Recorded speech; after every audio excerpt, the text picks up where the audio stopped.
Hello, ladies and gentlemen. Sorry for the tech issues. Now we're going to get right into it. Before we go into what we expect to happen, we are just going to go over an option gain calculator and to show you the massive amount of gains you can get from kind of playing these cycles. So I'm going to share my screen and we're going to go right over to it.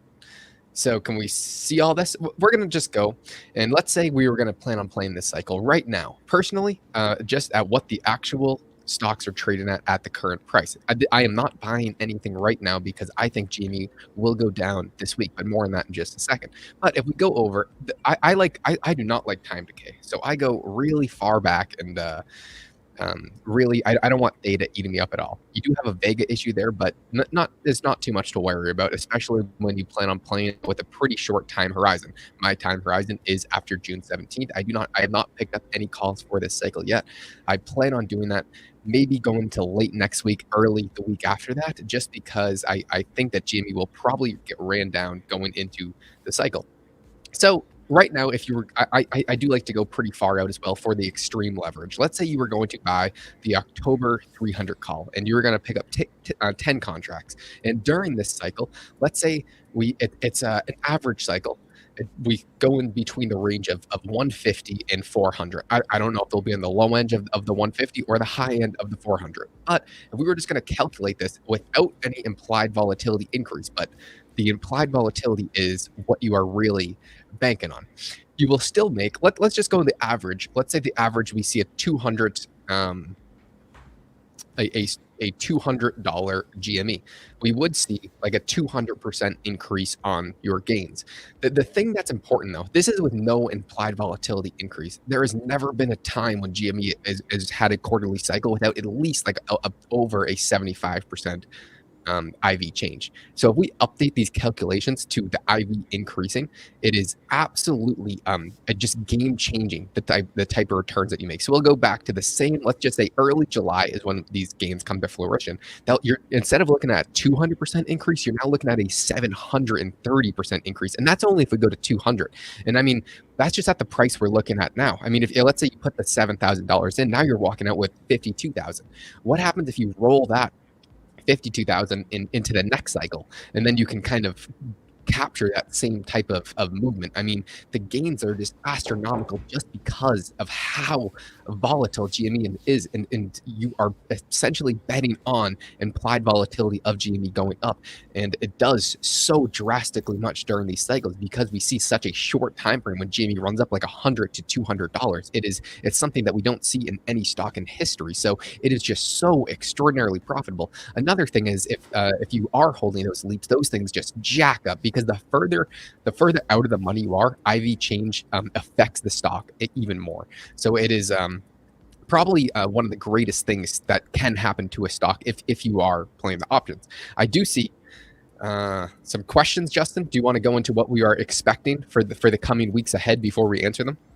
Yeah, but just I put the usual caveat on all of this is that like if you're doing an IV play on options, that's probably one of the more advanced option trades there is out there versus just, I think the stock's going to go up by this date, so I'm just going to buy a long call and sit on it.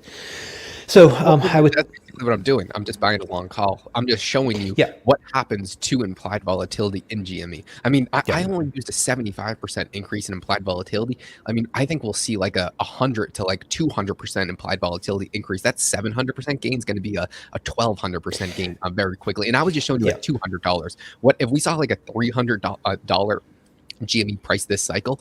I mean, that's going to be like a 2,000% price increase. I mean, it is just astronomical. And then just think about the compounding. Let's say you get a 1,100 to like 2,000% increase like this quarter. What happens if you roll that into next quarter? If you just play with a few grand this time, you're next time looking at like $50,000 to like $75,000. I mean, then you're looking at like real money after those, especially if these cycles continue to happen with accuracy like we've seen before. It is just something that is just extraordinary, and that's why I think we will see the big players start to come. And also why I think if this time is not MOAS, I think the probability of a MOAS style event will increase after every single cycle, just because that bigger players are going to start to enter these cycles, because hedge funds will see this arbitrage situation that every single quarter there is a situation where a stock is spiking $100, and anyone that can spot that, they will try and capture profits on it. Yeah, and the other thing too is that I think the more people that pile onto it, the more it's going to amplify the feedback, which is going to get people to pile on, more and more on that front.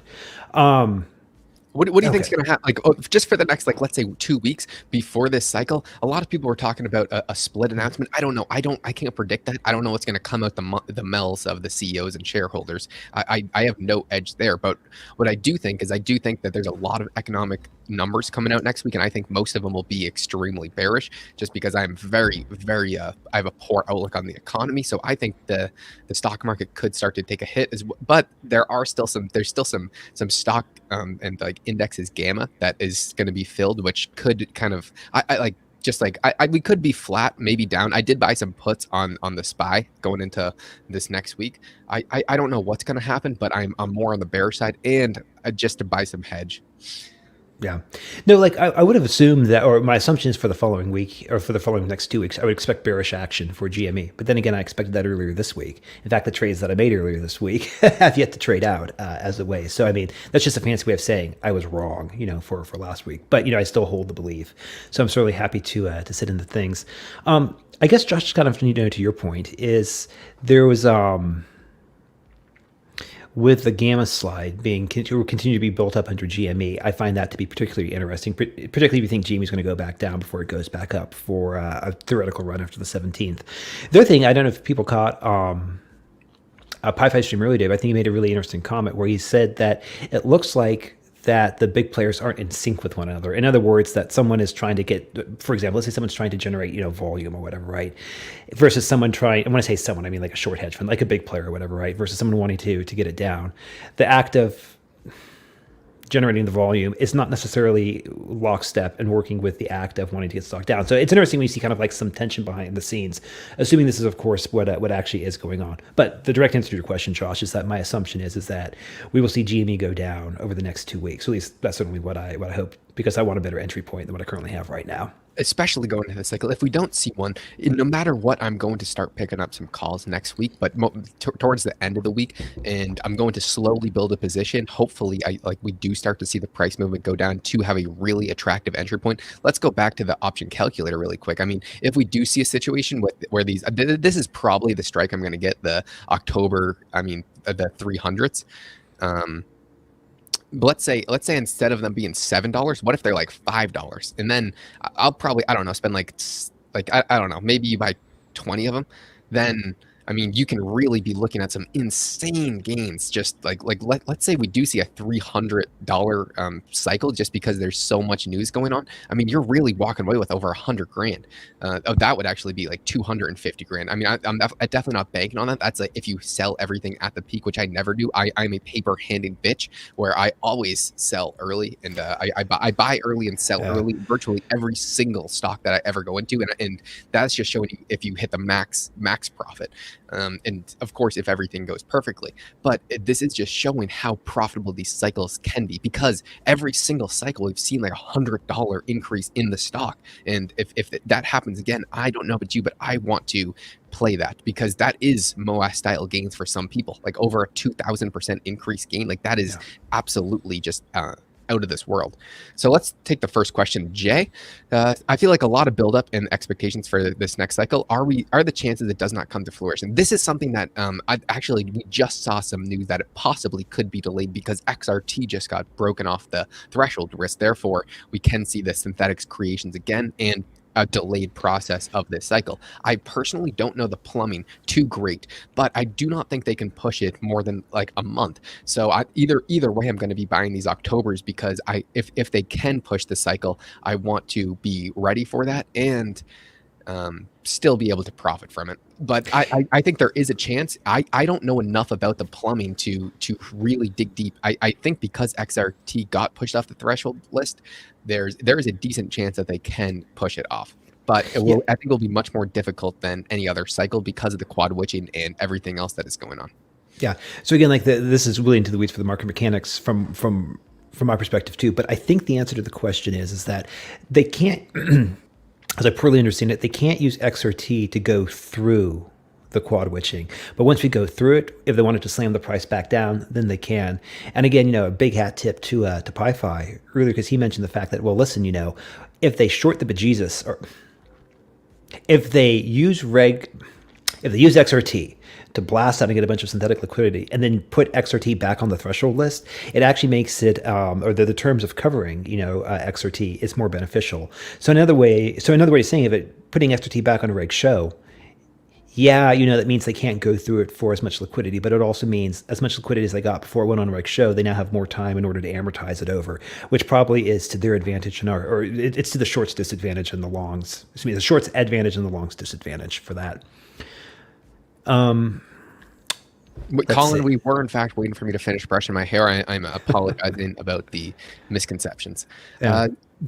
Why do the short hedge funds and or market makers keep allowing this buildup of requirements in a short window? Why don't they retry to alleviate their commitments over time in between cycles? They might not be able to do it. So yeah, that might be the ideal thing. But so what is a short position? A short position is basically someone writes, I owe you one share of GME or whatever, right? And in turn, they take cash for this. So in other words, they want to basically buy back their short for less than they paid for it. So let's say if they were shorting GME, numbers on my backside here, let's say like $70 or so, whatever, right? And GME hasn't really dipped beneath $80 since, or whatever, for let's say the better part of a year. They still have to keep the position open, and so they want to buy it back, but they want to buy it back at a level that's much less than what it currently is. And so the thing is, well, why don't they just do it right now? Well, the answer is that if you have, I don't know, I'm not getting numbers on my ass here, if you have 500 million of these IOU shares that are just floating around, yeah, some retail might sell out or whatever, right? But as long as retail decides to dig in their heels and just refuses to sell at whatever price, I mean, that's going to be a hard thing to close. Was that clear, Josh? I feel like I that wasn't honestly clear. wasn't listening. I was Oh. so zoned out. That's kind of what happens when you start talking. I'm sorry, Justin. Yeah. Uh, thoughts on all the discussion build up. Some of the several funds going bust. J.P. Morgan said in December that they saw several squeezes happen in Jan Feb. Kevin O'Leary suggesting some hedge funds will fail. Any thoughts on that, Justin? I mean, we've been seeing this build up for so long. Like I don't know. I don't see a catalyst right now that's going to make one of those funds go bust. I would note that QT officially did start June 1st, but they'll kind of start reducing their balance sheet June 16th, and that will bring some fragility to the system, which will make it harder for firms to do things. So if we do see a situation where firms start going bust, I think that is very bullish for GME because if firms are going bust, that will bring contagion, therefore making it harder to put up collateral, preventing them from increasing their balance sheet. And I think it would potentially have them going bust. Yeah. 950. Yeah, that's where I have my loot right now. I have a lot of 950s. Justin has just a shit ton that I don't even like to think about. I don't either. It's so much red, just like the shirt. So Justin, I think this might have been part of this that just got cut off. So Kevin O'Leary suggesting some hedge funds will fail, suggesting that he's waiting to see a market bottom. Is this just a normal speculation on where the market is heading? Yeah, I mean, the thing is, there's just so many bulls, so many bears. I don't know what's going to happen right now. Like, if what was driving the market was liquidity through stimulus, new dollars being created, as well as QE, that's all ending. So I'm very bearish on the market. It just seems like a no-brainer, but that also means I'll probably be wrong, and we'll just kind of chop around sideways. So I honestly have no clue. No. Justin, have you read Charlie's Vid's theory that banks have been pre-bailed out by reverse repo program? It makes no sense coming from a bilateral trade. I don't think I have not heard the theory, Yeah. but reverse repo, you are giving cash to get collateral. So that doesn't make sense to me personally. If you go into the market mechanics of that, they are giving someone cash and they are getting collateral back. So how is that going to be a bailout? Maybe if they went to the repo program with the Fed, then they could be giving up collateral and getting cash. Yeah. And Luke, if you want to put as another comment, like a link to your video, I'll check it out. Yeah, I'll check it out for sure. Yeah. But I do not think that would be accurate, but I would like to hear more about it. Yeah. Let's see. Oops.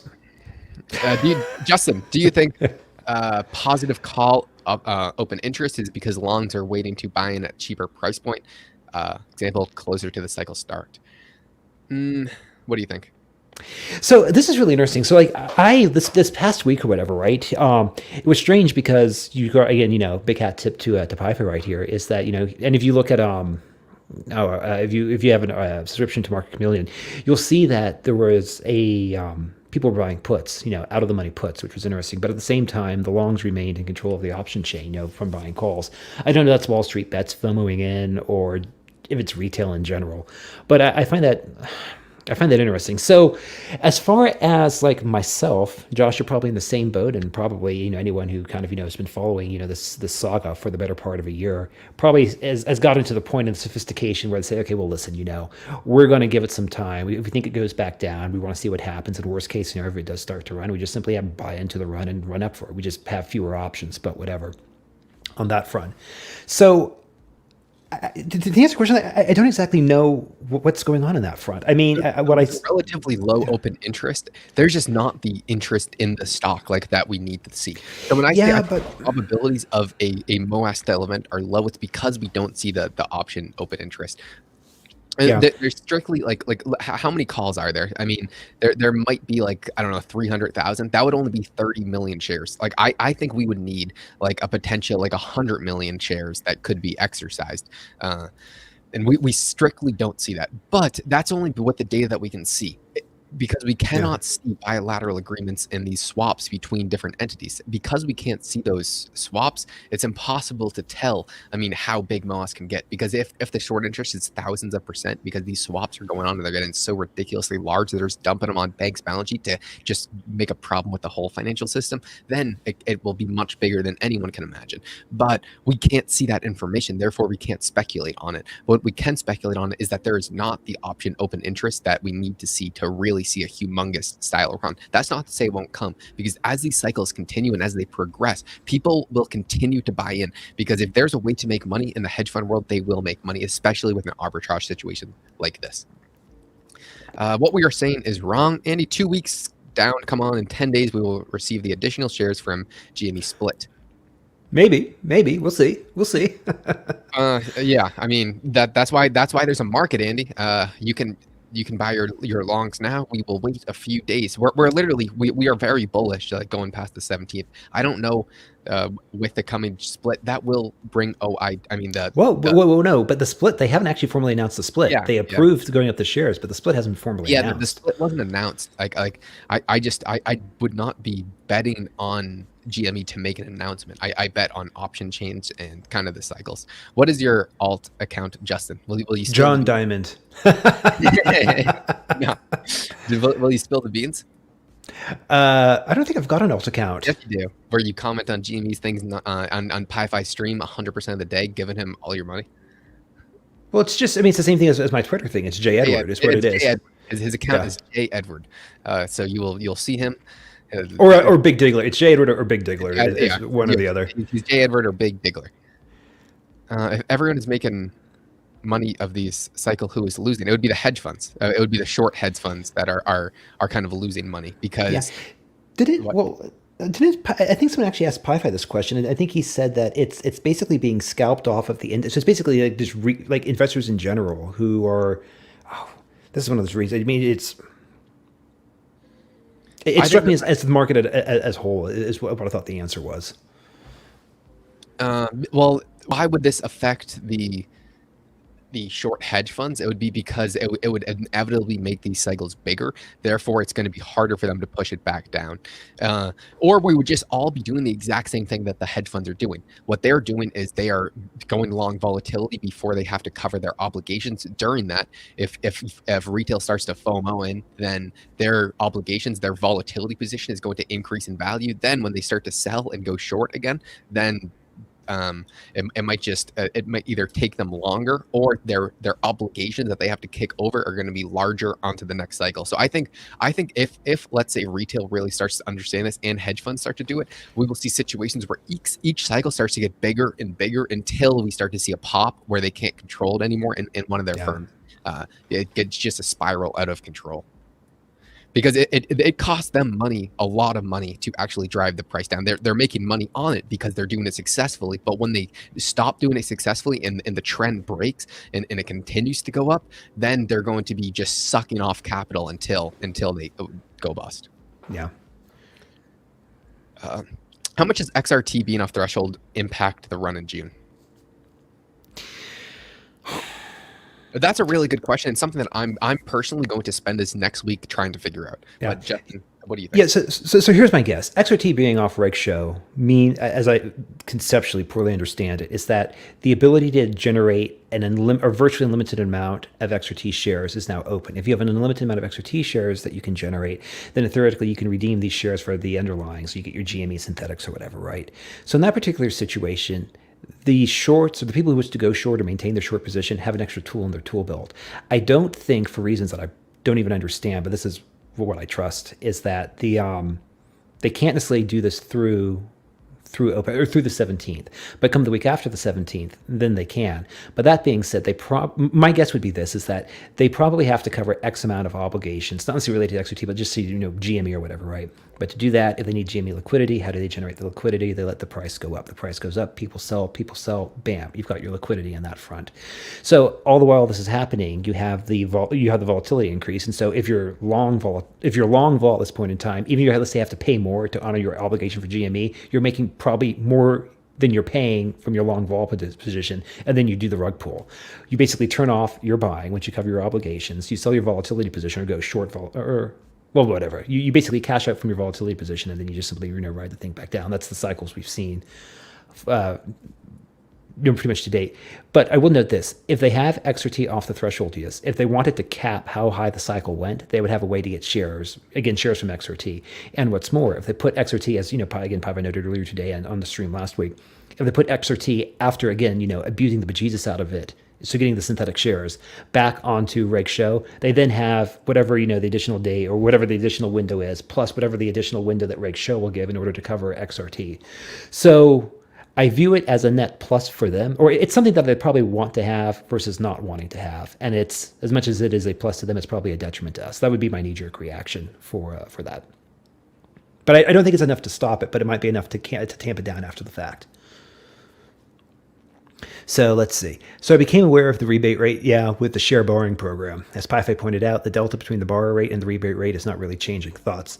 Yeah, so what was interesting about what I thought was interesting about the borrow rate was that pretty much, well, let's see what happens next week, but with reg show off, or with XRT off of reg show, I'm very curious to see if that's going to send down the borrow rate. Because again, if they have to come up with whatever number of shares are, and if they no longer need to borrow in the more publicly visible way of going from a broker or whatever, right? Because they can use XRT to do it, then that theoretically would mean that shares would go back to the broker. Shares going back to the broker means the borrow rate goes down, the interest rates go down, etc. But as far as the borrow rate versus the rebate rate, I actually don't get the business logic there. I would assume that they'd want to charge as much as they can, but if they're basically charging with one hand and giving it back with the other, what is a rebate rate, Justin? Oh, is it? So it's like, I don't know. Let's say Josh, you have to pay 10%, to borrow whatever security, but we're going to rebate you 10% for borrowing the security. So it basically washes out the transaction. Okay. Like it's a financial circle jerk. I mean, I would call it. All right. Thoughts on NSCC 2022-0003 being approved? Was that the one with I wouldn't even know what that exactly is. Do you know, Justin? You look that up. I'll get on to the next question. Or just mute yourself while you're looking that up. Thoughts on any relevancy of Evergrande? A contagion. If we see contagion spreading and firms starting to go bust, then it would be relevant. As of right now, we don't see that because China is very good at keeping things under cover. So maybe in the future, another let's say if a bank goes bust in Europe because Evergrande doesn't pay them back, and then that kind of trickles on to someone who's short GME, it absolutely could. But we would need to see the contagion. I don't know if that's going to happen from Evergrande, or it could happen pretty much anywhere. We just would need to start to see contagion spreading, which is just firms starting to go bust and tighten up their liquidity. Because the only way these banks and firms can go bust is if all other parties agree that they don't want to do business with them. So if there's a situation where if you're a shady short hedge fund like an unknown Mayo enthusiast Chicago-based firm, then if shit's starting to hit the fan and someone's saying, "Hey, whoa, whoa, whoa, I don't want to do business with Shittadale anymore," then they're not going to be able to expand their balance sheet and they're not going to be able to put on these positions. Therefore, their positions that they do have on, they're probably going to go bust on, therefore lead into an event. That's pretty much the only thing that I can see. And as far as NSCC, I remember seeing this, but like I need to look into it. I mean, just from a cursory glance, there sure is a lot of talk about collateral fire sales and counterparty. So again, it's the same themes. Not just dealing with the GME concept, but like at least in the world of macro, counterparty risk is kind of like one of the really big trending buzzwords right now that's going on there. Like, not again, this is where you see like all this chatter from like reverse repo. There probably is a tie-in for RRP and GME, but it's probably not, oh, RRP is going up, ergo most, like, no, that's probably not the case. The fact that RRP is shooting up suggests that something's wrong in the system, but that's not to say like the thing that's wrong in the system is oh my god, it's GME. Like, no, GME will probably have a role to play in that regard, but there's probably not a direct linkage that's there. But again, All the right. point is Can you go more on the 950 play? Yeah, I'll kind of pull it up. Can you take that question off? So yeah. This website's absolutely fantastic. I'll put the link in the description. So I'm going to go to the January 950 call. Let's say right now it's at 360. So let's say, I don't know, we'll keep the same 7,000. I don't know how many is that. So we can buy 20 of them. So if you buy 20 of these, I mean, you can get some real leverage. Let's say we see the same situation where those stocks between 150 and 400, and we have this 750 IV change. Let's calculate it. And you will see humongous gains. I mean, even if it's at 150, look at this. If we see a cycle where GME goes to 150 in this cycle, but implied volatility spikes to like over 70% because the volatility of the increase in GME is increasing at a very fast rate, you're still going to make over 800%. Why is this? Because when you are going super far out of the money on these stocks, I mean, the implied volatility increases so much, and the value of those long dated, extremely out of the money options explode in value because just the way that they're set up, because the probability of them going in the money are so low. But when the stock is running at extreme levels, these dealers are saying, "Oh shit, let's cover our backs and let's just hedge against that." And I mean, if let's say you spent $7,000 on the Jan 20s 950s at the current price right now at $3.60, and we did see a spike to like 300, and you captured the entire gain, you're getting a 2,600. I mean a 2,600% gain. I mean, if you spent 7,000, you're walking away with $190,000 just from playing that cycle. I mean, that is just retarded. Let's say you do that 3 cycles in a row, you have your MOS gains. I mean, it's already completed. Of course, if you hit it from bottom to top perfectly, but which no one will. But these percent gains that you can get from playing these options are just ridiculous. I'm definitely going to pick up some 950s as well, but that's usually where I hold my leap positions. Yeah, and just to be like, let's be really, really clear on this front too. Like this there's tremendous reward, but this is probably one of the most risky. So I don't know if there's like, it's extraordinarily risky. I mean, this is not to say it's going to happen. In fact, the probability, like if you're looking at this, it shows you the probability of profit. The reason why this is so profitable is because the market prices this as a 1.2% chance of being profitable. That is nothing. Yeah. I mean, literally nothing. The only reason why we think we have an edge is because we continuously see this every single quarter with GME spiking up $100 and implied volatility skyrocketing. And this has happened every single quarter since GME did pop off. And I'm going to bet that it's going to happen again. That's not to say it will happen again, but if it happens 5 times in a row, I'm going to place my money and bet that it happens a 6th time in a row.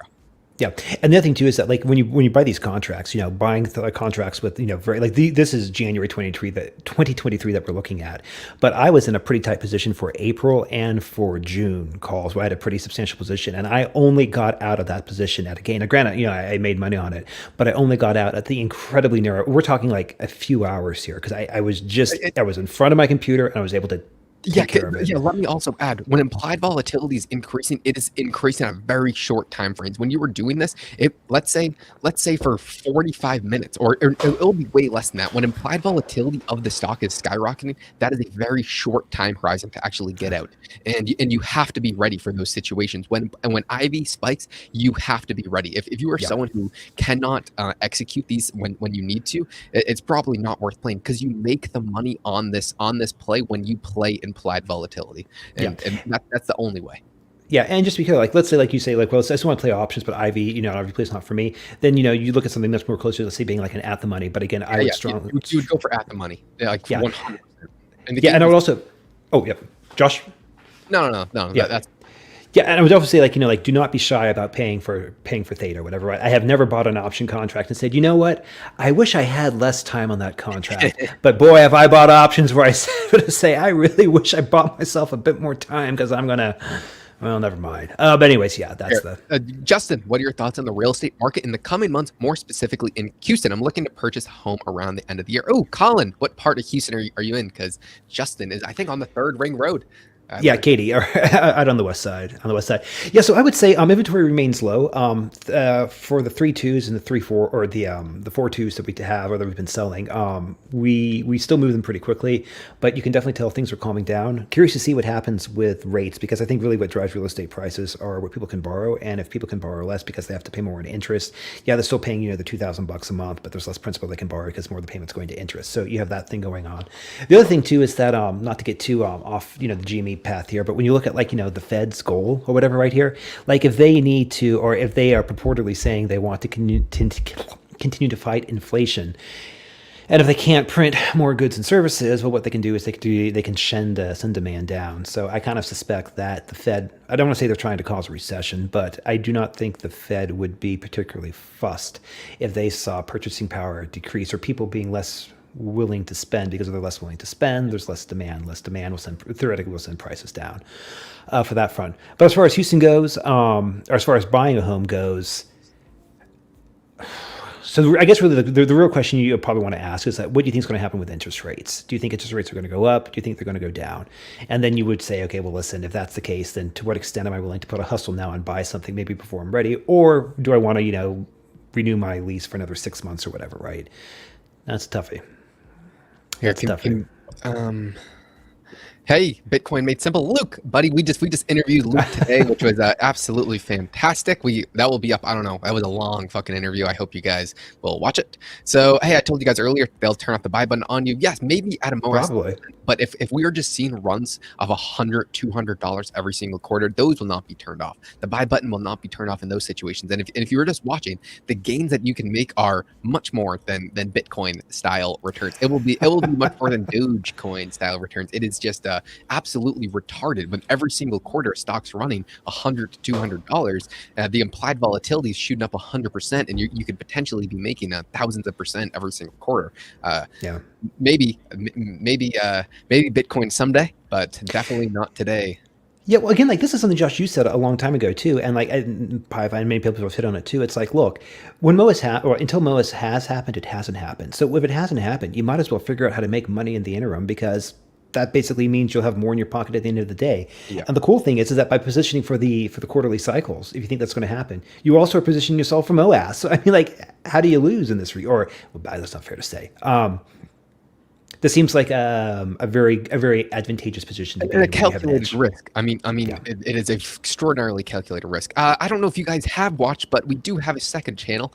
Make sure you guys check that out. I just put the link in the description, because I honestly prefer that channel a lot of the time, because we're not just talking about stonks and GME. I like to talk about a lot of the social stuff as well. Justin does too. So I don't know if you guys like that, but we are going to throw it in the chat to shill you fuckers. So it doesn't seem like there's any more questions. Are we just going to end it here, Justin? Yeah, I think we're good. Like a quick stream today. Good. Yeah. All right, guys. Thank you very much for. There we go. What do you guys think about the wheel strategy on AMC JM? Justin, I mean, you can talk a lot about this, because this is what Justin does. He's been running the wheel strategy for, the off cycles. Yeah, so tiny investor. So actually, I got assigned early on my covered calls, and so on one hand or whatever, right? That's of course part of the risk of selling a covered call. So I'm not too particularly upset about that. Again, I believe that GME is going to go back down. So I was like, whatever. This is my re-entry point that I want to get in at. So be it. I don't touch AMC. Like I don't. I just don't like the CEO, and from there I haven't really looked beyond that. So the wheel strategy, I would say it's safer to an extent as long as you have some way to manage, the violent upside potential. So in my case, in addition to doing the wheel stuff, Stop. Yeah, stop loss. Yeah. When you buy a covered call, you should always be putting stop losses on them, especially when you're up, because they'll go against you so quickly. And Justin learned that the brutal hard way the other day. So when I Yeah. mean, real strategy is fantastic, but when you're selling your covered calls, please just put stop losses on those, because I can assure you, you will be extraordinarily happy that you did, especially if you're profitable. I mean, that's just Yeah. horrible. And like right now, like going into like if they're looking to crush IV or whatever, right?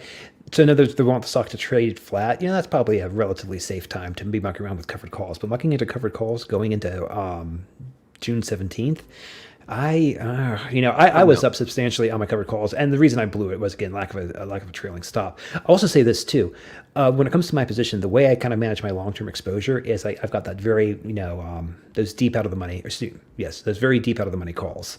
And that's basically the thing that lets me sleep at night, because that way, if I get called away from my shares of GME, well, I can sit on it and then I can buy back in. And if GME does MOAS, on Monday, Tuesday, whatever, right? My large out of the money call position is what will cover me through. So it's not, you don't want to go exclusively, and we want to have like multiple bullets to fire at this thing. All right, guys, thank you very much for watching, and we'll see you in the next one.